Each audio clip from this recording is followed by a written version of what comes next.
Et on en parle avec notre invité Claude Carillo. Merci d'être avec nous. Vous êtes secrétaire départemental du syndicat de police Alliance dans l'Essonne, donc. Et vous appelez ce midi les policiers à faire grève. Bien écoutez, on attendait des réponses fortes ce matin. Ce n'a pas été le cas. Il nous manque 300 effectifs sur le département. On le martèle depuis trop longtemps.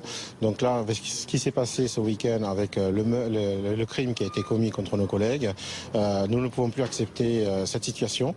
Donc tant qu'on n'aura pas de réponse concrète, à savoir le nombre d'effectifs affectés durablement sur le département, à savoir aussi les budgets alloués qui sont devenus nuls pour le fonctionnement de nos commissariats, mais aussi les tâches indues. Donc les tâches indues sont des gardes statiques, ce sont des gardes d'hôpital. Là, il faut vraiment en parler tranquillement, mais c'est très grave tout ce qui se passe sur le département et nous n'avons plus les moyens de fonctionner. Donc tant que nous n'aurons pas de réponse concrète du gouvernement, nous faisons l'appel à tous les policiers du 91 à ne plus intervenir que sur appel.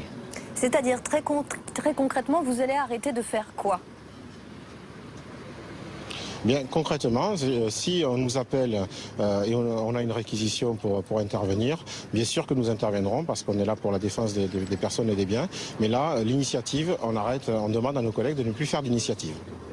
Quelle est aujourd'hui la situation par rapport aux années précédentes? Est-ce que vous avez l'impression qu'on est dans une surenchère, que la violence est plus présente ou alors qu'elle est plus mise en avant?